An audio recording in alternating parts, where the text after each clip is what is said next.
আমাদের যারা নেতৃত্বে আছে তাদের চমৎকার দিকগুলো আমরা দেখতে পাই না, কারণ আমাদের রাষ্ট্রই এত ভঙ্গুর, আমাদের এক্সিস্টিং সিস্টেমই এত বাজে যে তাদের এই নেতৃত্বের যে ফুল এটা কখনো ফুটে ওঠে না। আসলে বছরে এরকম একটা সুযোগ পায় হচ্ছে রোজার ঈদের ছুটি, আর একটা সুযোগ হচ্ছে এই ছুটি। এইটুকু সময় ফ্যামিলি বাদ দিয়ে তারা কি আসলে ঢাকায় পয়সা দিয়ে থাকবে শুধুমাত্র ভোট দেওয়ার জন্য? এটা তো আসলে তাদের পরিবার মেনে নেবে না, মানে আমার ফ্যামিলি তো আসলে মেনে নেবে না। তো আমরা ঐক্যবদ্ধতা থেকে ছাত্র শক্তি কখনোই সরে আসে নাই। ছাত্র শক্তি আসলে ঐক্যেই বিশ্বাস করে, কারণ ছাত্র শক্তির জন্মই হয়েছে ঐক্যের মধ্যে দিয়ে। আপনার ভুলে গেলেও চলবে না, এটা কিন্তু প্রথম যশোরে বিশ্ববিদ্যালয় হওয়ার পর প্রথম ছাত্র সংসদ নির্বাচন।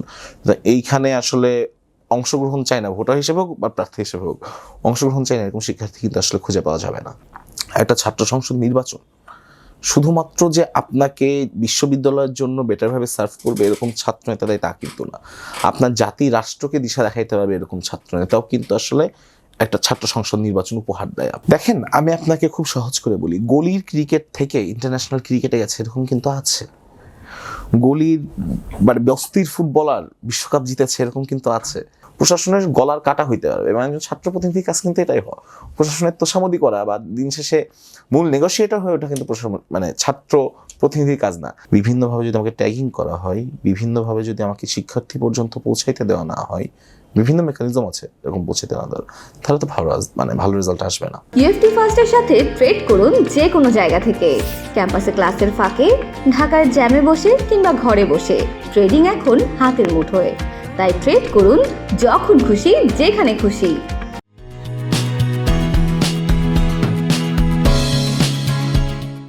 সুপ্রিয় দর্শক, স্বাগত জানাচ্ছি বাণিজ্য প্রতিদিনের বিশেষ আয়োজন আগামী রাজনীতিতে।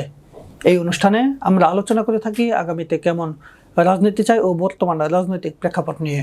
সঙ্গে আছি আমি নজরুল ইসলাম। আজকের আলোচনার বিষয় টক টু জক শো। অতিথি হিসেবে রয়েছেন জগন্নাথ বিশ্ববিদ্যালয়ের শিক্ষার্থী কিশোর রঞ্জন সাম্য। আমাদেরকে সময় দেওয়ার জন্য আপনাকে ধন্যবাদ। আপনাকেও ধন্যবাদ। আপনি তো জগন্নাথ বিশ্ববিদ্যালয়ের শিক্ষার্থীর পাশাপাশি আপনি গণতান্ত্রিক ছাত্র সংসদ সাবেক একটি ছাত্র সংগঠন ছিল, এই ছাত্র সংগঠনের কেন্দ্রীয় নেতৃত্বে ছিলেন, কেন্দ্রীয় যুগ্ম সদস্য সচিব ছিলেন। বর্তমানে ওই ছাত্র সংগঠনটি আবার ছাত্র শক্তি নামে নতুন করে রূপান্তরিত করা হয়েছে।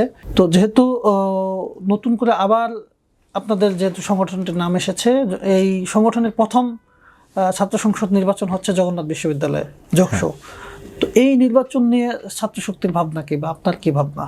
আসলে একটা জিনিস আপনাকে একটু ক্লিয়ার করি। একটা হচ্ছে আপনি একটা প্রজেক্ট ভাবছেন যে আপনি একটা প্রজেক্ট নেবেন, সেটাকে নিয়ে আপনি একটু হয়তো বা কিছু কাজ করলেন, কিছুটা ড্রাই রান দিলেন, কিন্তু একটা হচ্ছে একটা অফিসিয়াল ঘোষণা আসা। আমরা কিন্তু ঐক্যবদ্ধ জবিয়ান মানে এটা শুধুমাত্র ওইখানে ওয়েলকাম ছাত্র অধিকার পরিষদ ছিল তা না, ঐক্যবদ্ধ জবিয়ানে সবাই আসলে ওয়েলকাম ছিল, এবং ঐক্যবদ্ধ জবিয়ান আমরা এখনো থাকতে চাই। আমরা ঐক্যবদ্ধতার বাইরের কিছু না, আমরা সবসময় ঐক্যবদ্ধ হয়েই কাজ করতে চাই। অ্যাকচুয়ালি ইট ওয়াজ আওয়ার মোটো যশোতে কাজ করার ক্ষেত্রে।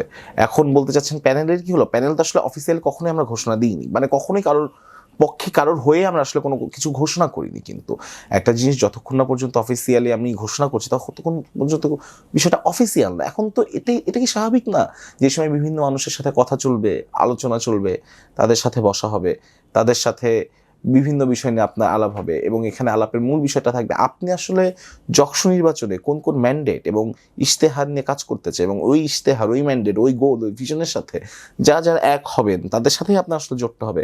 যা হয়তো এক হতে পারবেন না তাদের সাথে আপনার জড়তে হবে না, এটা তো খুবই পরিষ্কার বিষয়। সুতরাং সেই জায়গা থেকে বলবো আমরা ঐক্যবদ্ধতা থেকে ছাত্র শক্তি কখনোই সরে আসে নাই। ছাত্র শক্তি আসলে ঐক্যেই বিশ্বাস করে, কারণ ছাত্র শক্তির জন্মই হয়েছে ঐক্যের মধ্যে দিয়ে। বিভিন্ন মানুষ, বিভিন্ন ধরনের বিভিন্ন মতাদর্শের মানুষের ঐক্যের মধ্যে দিয়ে ছাত্র শক্তির জন্ম। ছাত্র শক্তি এখন ঐক্যেই বিশ্বাস করে, কিন্তু বিষয়টা হচ্ছে ঐক্যটার একটা প্যারামিটার আছে। প্যারামিটারটার সাথে আসলে আমাদের যাদের সাথে মিলবে আমরা তাদের সাথে ঐক্যটা করব।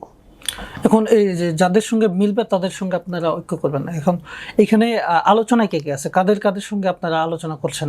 এখন সকল শিক্ষার্থীর সাথে আলোচনা করছি, স্বতন্ত্র শিক্ষার্থীদের সাথে আলোচনা করছি, বিভিন্ন রাজনৈতিক বিভিন্ন স্টেক হোল্ডার যারা আছে তাদের সাথে আলোচনা করছি। আমরা একদম সবসময়, এবং ঐক্যবদ্ধতার ব্যাপারটা কি একটু বোঝার চেষ্টা করি। এখানে আলোচনার বিষয়টা যেটা বলছেন, আলোচনা সবচেয়ে বেশি আলোচনা ছিল ছাত্র অধিকার পরিষদ, ছাত্র শক্তির একটা ঐক্যবদ্ধ প্যানেল, অনেক এটার মধ্যে এটা নিয়ে হাইপ তৈরি হয়েছিল, এটা একটা গুঞ্জন ছিল।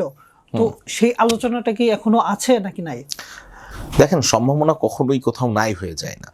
আলোচনা করতে করতে কখনো একটা আলোচনা হয়তো খুব ফলপ্রসূ হয়, ওখানে সম্ভাবনা তৈরি হয়, আবার পরবর্তী ধাপে সেকেন্ড লেয়ারের যে আলোচনা, থার্ড লেয়ারের যে আলোচনা, সেই আলোচনায় যে হয়তো সম্ভাবনার পাওয়ারটা একটু কমে। সুতরাং আলোচনা আসলে আমরা কারোর সাথেই মানে কোনো অফিসিয়াল স্টেটমেন্ট নাই যে আমরা অমুকের সাথে যাচ্ছি তমুকের সাথে যাচ্ছি না, অফিসিয়াল স্টেটমেন্ট দেওয়ার মতো কোনো পরিস্থিতি এখন পর্যন্ত তৈরি হয় নাই। আমরা বিভিন্ন মানুষের সাথে আলোচনা করছি, বিভিন্ন মানুষের বোঝার চেষ্টা করছি তার গোল, তার ভিশনগুলো কি। হয়তো বা কোনো ভিশনের সাথে যখন আলোচনা মিলছে তখন আপনারা ভাবছে এই তো জোর হয়েই গেল, আবার কোনো ভিশনের সাথে হয়তো বা একটু যখন দ্বিমত হচ্ছে তখন আবার সবাই ভাবছে হয়তো ভেঙেই গেল। কিন্তু কোনো কিছু এখন পর্যন্ত কনফার্ম না আসলে আমাদের সাইড থেকে। যেহেতু 22 ডিসেম্বর নির্বাচন, তো এই তারিখ ঘিরে একটা শঙ্কার জায়গা আছে যেহেতু ডিসেম্বরের শেষার্ধ কিন্তু একটা বন্ধের সময় থাকে সাধারণত বিশ্ববিদ্যালয়গুলোতে, তো প্রত্যেকটা শিক্ষার্থী কি এই নির্বাচনে ভোট দিতে পারবে? না, এখন যেই তারিখ দেওয়া হয়েছে এখানে আসলে প্রত্যেকটা শিক্ষার্থী ভোট দিতে পারবে না। এবং আসলে নির্বাচনের এই তারিখটা যদি আসলে আগায় নিয়ে না হয়, মানে 10 তারিখের এই সাইডে যদি না হয়, তাহলে জিনিসটা আসলে শেষ পর্যন্ত ভোট হবে কিনা সেটা আসলে একটা শঙ্কার বিষয়। দেখেন, প্রত্যেকটা সংগঠনের কার্যক্রম কিন্তু একরকম না। মানে আমার সংগঠন যেভাবে করে কাজ করে আরেকটা সংগঠন কিন্তু একইভাবে কাজ করে না, আরেকটা সংগঠন কিন্তু একইভাবে ফাংশন করে না। এবং এই যে সাংগঠনিকভাবে কাজ করার যে পার্থক্য, এই পার্থক্যটা আসলে আমাদের গণতান্ত্রিক বৈচিত্র্যতা তৈরি করে। এই বৈচিত্র্যটা আসলে নষ্ট হবে। এখানে আসলে কোনো না কোনো একটা দল, কোনো না কোনো একটা গ্রুপ আসলে একটা ওভার হ্যান্ড বা আপার হ্যান্ড পেয়েই যাবে। এই আপার হ্যান্ড আসলে নির্বাচনের ফেয়ার ফিল নষ্ট করে, যেটা কিনা আমার মনে হয় ডেমোক্রেটিক কালচারের জন্য সবচেয়ে বেশি থ্রেটেনিং। এখানে নির্বাচন যখন হবে তখন ডেমোক্রেটিক কালচার তৈরি হওয়াটা গুরুত্বপূর্ণ। ডেমোক্রেটিক কালচার শুধু ডেমোক্রেটিক কম্পিটিশন তৈরি করে, ডেমোক্রেটিক কম্পিটিশন আপনার বেটার লিডারশিপ তৈরি করে, বেটার লিডারশিপ আসলে মানুষকে বেটারভাবে সার্ভ করবে এইরকম বিভিন্ন পলিসি নিয়ে আসে।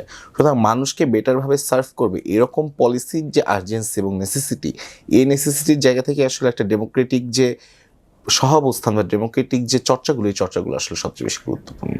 তো এইটা যখনই আমার মূল ভাবনাটা হচ্ছে এখানে প্রথমত ডেমোক্রেটিক কালচারটা হবে, দ্বিতীয়ত ছাত্রদের জন্য বেটার পলিসি আসবে, বিভিন্ন সংগঠন আনবে, বিভিন্ন দল আনবে, এবং ছাত্ররা আসলে এই জায়গাটাতে আসলে অনেক বেশি এম্পাওয়ার্ড হবে। ছাত্রদের এম্পাওয়ারমেন্টের জায়গা থেকে আমি মনে করি যক্ষ নির্বাচনটা আমাদের জগন্নাথের জন্য আসলে খুবই গুরুত্বপূর্ণ।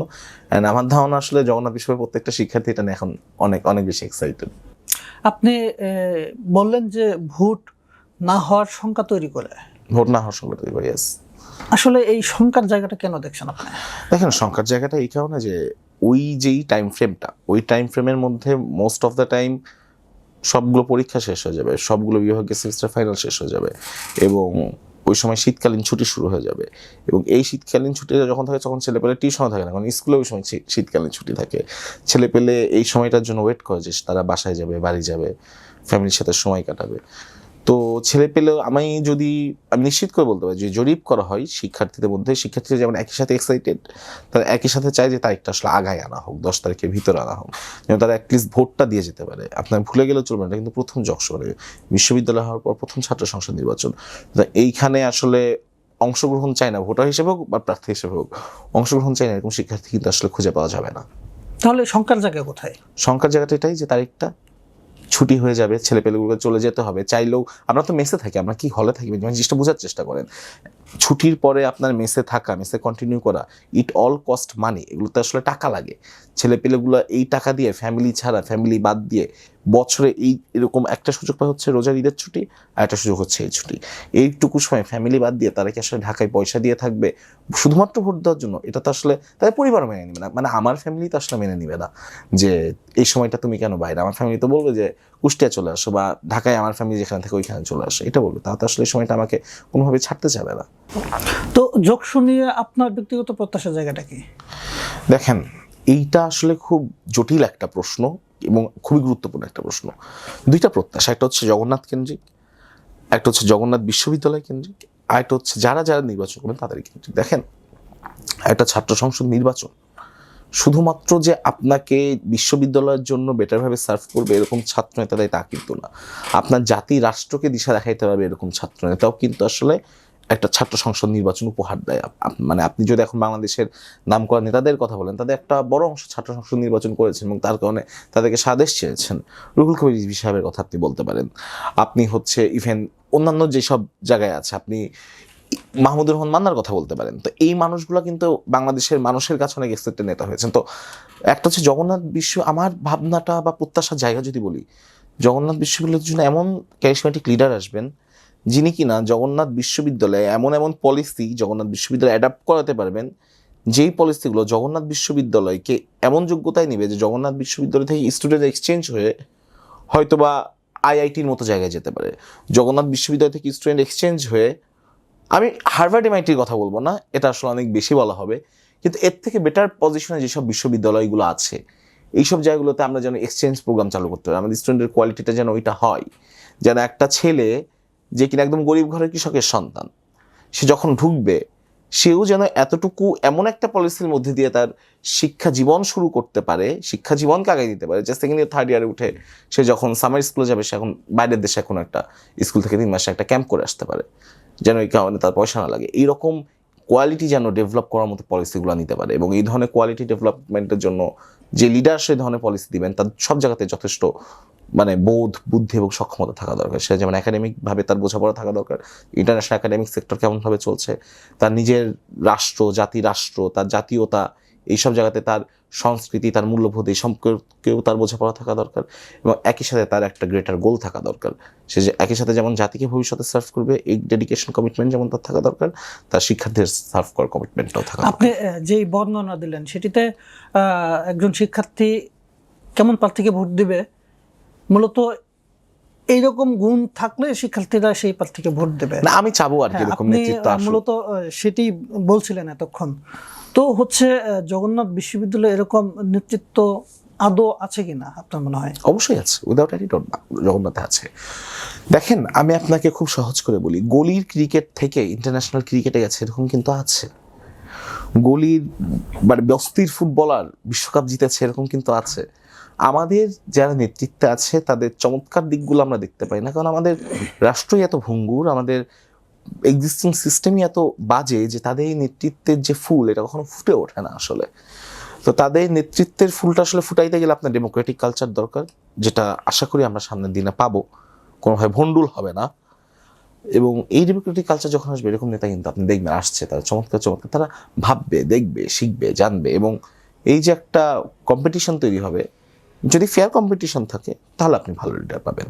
এটা পৃথিবীর সব দেশ হয়েছে। আপনি দেখেন না, আপনি যদি এখন ভাবেন যে ইউনিভার্সিটি অফ এডেনবার্গ, এখানে প্রতি বছর ছাত্র সংসদ নির্বাচন হয়, আপনি তার অ্যালামনাইগুলোকে দেখেন, খুবই চমৎকার চমৎকার একটা মানুষ, তার চমৎকার চমৎকার পলিসি দিয়ে গেছে। বর্তমানে ওইসব দেশে বিশ্ববিদ্যালয়গুলোতে স্টুডেন্ট কাউন্সিল বলে, ইউনিয়ন বলে, তো ওইসব দেশের কাউন্সিলগুলোতে যখন নির্বাচন হয়, যারা নির্বাচন করেন তারা আসলে খুব দ্বিধায় পড়ে যান যে এরপরে আমি কি ইশতেহার দিব, আগের জন যা করে গেছে এর চেয়ে ভালো কি করবো। আমরা আসলে সেটাই প্রত্যাশা করি, সেরকম একটা জায়গায় আসলে আমাদের সেক্ষেত্রে জগন্নাথ বিশ্ববিদ্যালয়ের ছাত্র শক্তি কেমন ইশতেহার দেবে? আমি খুব পরিষ্কারভাবে বলি, আপনি যদি খেয়াল করেন জগন্নাথ বিশ্ববিদ্যালয়ের ছাত্রশক্তি প্রথম থেকে একটা কথা বলেছে, সেটা হচ্ছে আপনার একাডেমিয়া এবং ইন্ডাস্ট্রির কোলাবোরেশন। একাডেমিয়া এবং ইন্ডাস্ট্রির কোলাবোরেশনটা আসলে কি? আমরা কি বিভিন্ন জায়গা থেকে রিসপন্স প্রোগ্রাম নেবো? No, not like that. Academia এবং ইন্ডাস্ট্রি কোলাবোরেশনটা হচ্ছে এই যে আমরা বিভিন্ন ইন্ডাস্ট্রি এক্সপার্ট তাদেরকে এনে শুধুমাত্র যে সেমিনার করাবো, একটা ক্লাস নেবো, এই পলিসি আনবো না, আমরা এমনও পলিসি আনবো তারা আমাদের সাজেস্ট করবেন যে আমাদের শিক্ষার্থীরা তারা যখন আমাদের কাছে রিক্রুট করেন তারা কী কী ঘাটতি দেখতে পান, কী কী অ্যাডপ্ট করলে আমরা আরও ভালো করবো, সেইগুলো আমরা পরবর্তী বিশ্ববিদ্যালয়ের সিলেবাসে বিশ্ববিদ্যালয় কারিকুলামে অ্যাড করার জন্য আমরা বিশ্ববিদ্যালয় প্রশাসনের সাথে নেগোশিয়েট করবো, যদি ছাত্রশক্তির নেতৃত্ব আসে, শিক্ষার্থীরা যদি চাই। এবং এর পাশাপাশি আমরা চেষ্টা করবো যেই ছেলেটা ফিন্যান্সে পড়েছে, যেই ছেলেটা মার্কেটিংয়ে পড়েছে, এই ছেলেটা যেন বাংলাদেশের সবচেয়ে বড় মার্কেটিং ফার্মটাই 3 মাসের জন্য হলো একটা পেইড ইন্টার্নশিপ করতে পারে। এই পলিসিতে যাওয়ার আমরা চেষ্টা করবো, যে এই ধরনের পলিসিগুলো আসলে কীভাবে আরও ভালো মতো অ্যাডপ্ট করানো যায়। আমরা চেষ্টা করবো যে এই ছেলেটা আসলে মার্কেটিংয়ে বলছে সে যেন ইউনিলিভারের মতো কোম্পানির সাথে কাজ করার সুযোগ পায়, হাতে খড়িতে শেখার সুযোগ পায়। যেই ছেলেটা ফিনান্সে পড়ছে সে যেন বিকাশের মতো জায়গায় কাজ করার সুযোগ পায়। যেই বাচ্চাটা অ্যানথ্রোপোলজিতে পড়ছে সে পাশ করার পর যেন আসলে ইউনেস্কোর মতো কোনো একটা এনজিওর সাথে কাজ করার সুযোগ পায়। যে ছেলেটা থিয়েটারে পড়ছে সে যেন সবচেয়ে চমৎকার কোনো একটা অ্যাক্টিং স্কুলের সাথে কাজ করার সুযোগ পায়। এগুলো যদি করতে না পায় তাহলে কি সেই ইন্ডাস্ট্রি এবং একাডেমিয়ার কোলাবোরেশনের কথা বলছি? তো আমরা আসলে এটাই চাচ্ছি যে যেহেতু একটা ইন্ডাস্ট্রি এক্সিস্ট করে প্রত্যেকটা সাবজেক্টের জন্য, সেটা ছোট হোক বড় হোক, ওই ইন্ডাস্ট্রির সাথে কোনো না কোনোভাবে যেমন ছাত্রগুলোকে একদম দ্বিতীয় বর্ষ বা প্রথম বর্ষ থেকে কোনো না কোনোভাবে কানেক্টেড করিয়ে দেওয়া যায়। আমাদের বেকারত্বের যে অভিশাপ, যে স্কিল না থাকার যে বিষয়গুলো, তার প্রথম থেকেই সেক্ষেত্রে নিজেদের স্কিল গ্যাপটা বুঝতে পারবে, চেষ্টা করবে, আলটিমেটলি কাটাই উঠবে। কারণ সবাই কি আসলে ক্লাসে ফার্স্ট হবে? সবাই তো ক্লাসে ফার্স্ট হবে না, কেউ না কেউ তো লাস্টও হবে। কিন্তু যেই জবিয়ান ভাইটা ক্লাসে লাস্ট, সে বেকারত্বের জায়গায় থাকুক, ব্যর্থতার অভিশাপে থাকুক, সেটা তো আমি চাই না। এখান থেকে বের করে আনার উপায় একটাই, সবাইকে যেহেতু ফার্স্ট বানাইতে পারবো না, সো এমন পলিসির মধ্যে দিয়ে যাওয়া যে লাস্ট যেটা থাকবে তার যোগ্যতাও তার যেন এমন হয় যে তাকে কেউ ফেলে দিতে পারবে না। এটাই। জগন্নাথ বিশ্ববিদ্যালয় এমন একটি জায়গায় অবস্থিত যেখানে মোটামুটি যাতায়াতের যে সুযোগ সুবিধাটা অন্যান্য জায়গার তুলনায় খুবই কঠিন। এর বাইরে অনেক ধরনের অসুবিধা শিক্ষার্থীদের পোহাতে হয়।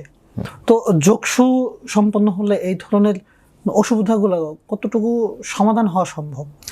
আপনাকে কয়েকটা জিনিস গ্যারান্টি দিই, সেটা হচ্ছে ঢাকা শহরের যে জ্যাম, এটা যোগসু জীবনেও সমাধান করতে পারবে না। মানে জগন্নাথের একজন শিক্ষার্থী যে মালিবাগ থেকে আসে, বা যে রামপুরা থেকে আসে, বা যে সাভার থেকে আসে, বা যে মোহাম্মদপুর থেকে আসে, তার আসতে যে হ্যাসেল আসলে সমাধান যোগসু দিতে পারবে না। যোগসু আসলে কি দিতে পারে এটা আপনাকে বুঝতে হবে। যোগসু সেকেন্ড ক্যাম্পাসকে খুব দ্রুত করাই দিতে পারবে না, কারণ সেনাবাহিনী যোগসু নেতাদের কথায় উঠবে না বসবে না, সে তার গতিতে কাজ করবে। যোগসু যেটা পারে শিক্ষার্থীদের প্রতিনিধি হিসাবে নিয়মিত স্বচ্ছতা মানে নিয়ন্ত্রণ করার যে কাজ সেটা সে পারে। সে এটা ইনশিওর করতে পারে, সে দেখতে পারবে, সে তো সিন্ডিকেটের মেম্বার, সে দেখতে পারবে যে শিক্ষক প্রতিনিধি যারা আছেন, প্রশাসনে যারা আছেন, তারা আসলে কতটুকু স্বচ্ছতার সাথে সেনাবাহিনীকে চার্জ করছে প্রশাসন, যে আসলে আপনি কতটুকু দ্রুত কাজটা করছেন কি করছেন না, এটা যোগসু ইনশিওর করতে পারবে। যোগসু এটুকু ইনশিওর করতে পারবে যে যেই লোকটা ক্যাফেটেরিয়ার টেন্ডারটা পেলো, এই লোকটা টেন্ডার পাওয়ার পর যদি নিয়মিত আসলে স্বাস্থ্যকর খাবার না দেয় বা অস্বাস্থ্যকর খাবার দেয়, সে প্রশাসনকে দিয়ে চাপ দিতে পারবে যে এই লোকটা কেন পেলো, সে প্রশাসনকে জবাব চাইতে পারবে যে এই লোকটা তাহলে এখানে দায়িত্ব কেন আছে, তাকে কেন সরানো হচ্ছে না। যোগসু কিন্তু যে ওই যে যোগসু নেতারা যে আপনার ক্যাফেটেরিয়া যে কিন্তু বলতে পারবে না যে খাবারের মাংস কম কেন 2 পিস বাড়ায় দাও, no, they can not, they don't have that right. সে প্রশাসনের সাথে ডিলটা করতে পারবে, প্রশাসনকে চাপ দিতে পারবে, প্রশাসনের গলার কাটা হইতে পারবে। এবং একজন ছাত্র প্রতিনিধির কাজ কিন্তু এটাই হয়, প্রশাসনের তোষামোদি করা বা দিন শেষে মূল নেগোসিয়েটর হয়ে ওঠা কিন্তু প্রশাসন মানে ছাত্র প্রতিনিধির কাজ না, তার কাজ অ্যাডভোকেট হওয়া, তার কাজ শিক্ষার্থীদের অ্যাডভোকেট হয়ে প্রশাসনের মধ্যে শিক্ষার্থীদের হয়ে অ্যাডভোকেসিটা করা। বিভিন্ন জায়গা থেকে গুঞ্জন আসছে যে যোগসু এবং জাতীয় নির্বাচনকে একটা মুখোমুখি অবস্থানে দাঁড় করানোর একটা প্রচেষ্টা প্রশাসনের পক্ষ থেকে করানো হচ্ছে। এইটা আসলে সত্যতা কতটুকু? ওকে, দেখেন 22 ডিসেম্বরের যে তারিখটা, এই তারিখটার ঘোষণা দেওয়াটাই আসলে তাদের ইন্টেনশন আসলে কতটুকু আছে নির্বাচন দেওয়া, সেখানে প্রশ্ন রাখে। আপনি যদি খেয়াল করেন যে জাতীয় নির্বাচনের ওই সময় কয়দিন বাকি থাকবে, এই ফেব্রুয়ারি 10 তারিখ, আমি যদি ধরে নিই যে ফেব্রুয়ারি 10 তারিখ জাতীয় নির্বাচন হচ্ছে, তাহলে ইন দ্য মিন টাইম তো ইশতেহারও ঘোষণা হয়ে যাইতে পারে জাতীয় নির্বাচনের, তাই না? তবে তখন সকল কর্মকর্তা কর্মচারী, রাষ্ট্রের পুলিশ প্রশাসন সবাই তখন নির্বাচন কমিশনের আন্ডারে, রাইট? তো নির্বাচন কমিশন যদি ওই সময় বলে যে না, এখন নির্বাচন করাটা ফিজিবল না, তখন আসলে নির্বাচনটা কিভাবে হবে?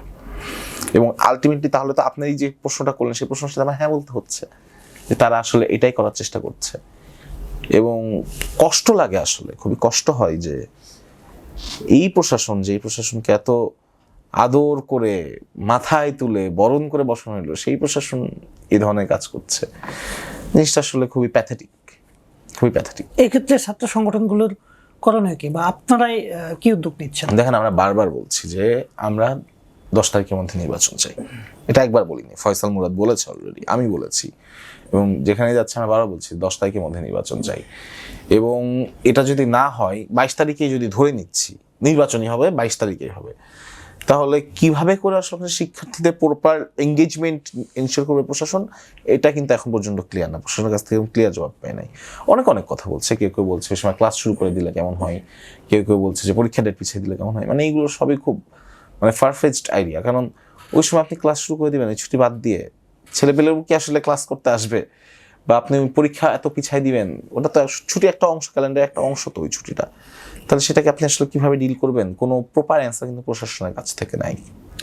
আপনি গণতান্ত্রিক ছাত্র সংসদের কেন্দ্রীয় নেতা ছিলেন, তো আপনার ওই ছাত্র সংগঠনের থাকা অবস্থায় যে কয়টি বিশ্ববিদ্যালয়ের ছাত্র সংসদ নির্বাচন অনুষ্ঠিত হয়েছে, তো আমরা দেখেছি যে কোনো বিশ্ববিদ্যালয়ে বাকশাস ভালো ফলাফল আনতে পারে নাই।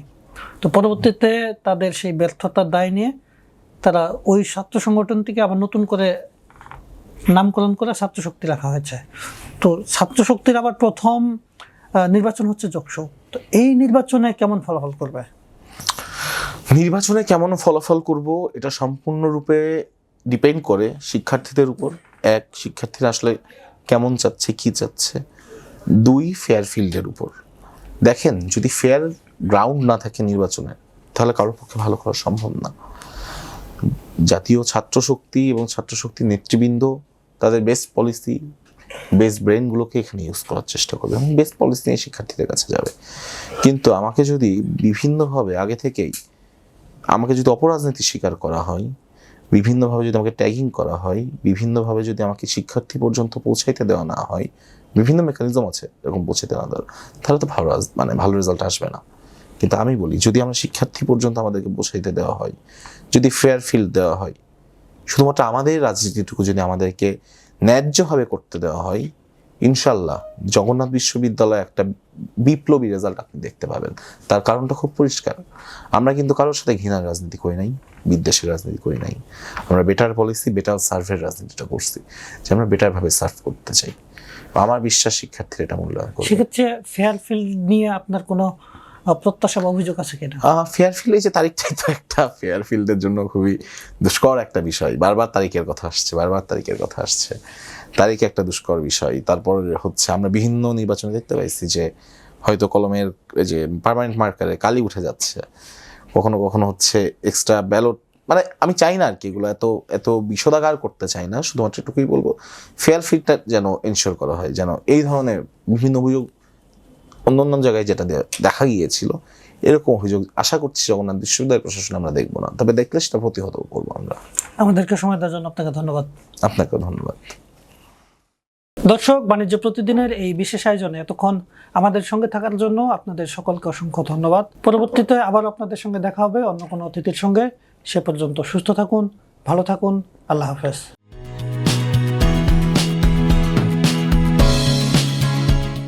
ইউএফটি ফার্স্টের সাথে ট্রেড করুন যে কোনো জায়গা থেকে। ক্যাম্পাসে ক্লাসের ফাঁকে, ঢাকার জ্যামে বসে কিংবা ঘরে বসে ট্রেডিং এখন হাতের মুঠোয়। তাই ট্রেড করুন যখন খুশি, যেখানে খুশি।